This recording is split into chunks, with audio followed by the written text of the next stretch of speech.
Kaya nga ang title nito, Karma Hits Quick. Kasi nga, tinutuya niya yung Diyos. He's mocking God by his performance, no?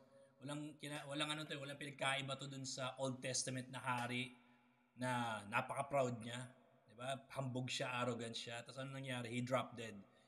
Buti nga sa kanya nawala lang siya ng boses eh.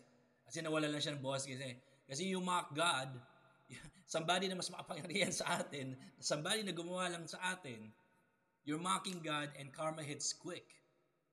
Boses nga lang nawala sa'yo eh. Buti nga yan lang nawala sa'yo dahil tanga-tanga ka. But then again, malaking bagay sa'yo yung boses. Kasi nagpe-flip top ka, kailangan mo yung boses mo. Pero ang ginawa sa'yo ng Diyos, pinatahimik ka, di ba? The same people na tumatawa sa joke mo, sa flip top mo, are the same people na tumatawa sa'yo ngayon, o tumatawa sa'yo sa video na yan, dahil nawalan ka ng boses. Na-witness nila ang kapangyarihan ng Diyos.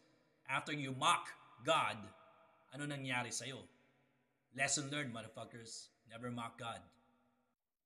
Kaya nga lesson learned ito sa mga taong hindi naniniwala sa Diyos. Sa mga taong walang Diyos sa buhay nila. Sa mga tao na atheists. God hits quick. Pinapakita ng Diyos ang power niya every day. Through nature, through our lives, through our situation. Never mock God, motherfuckers. Never mock God. Mas mapangyarihan siya kaysa sa atin. At kung di ka naniniwala may Diyos, tanga ka. Biblical naman yan eh. A fool saith in his heart, there is no God. Never mock God, motherfuckers.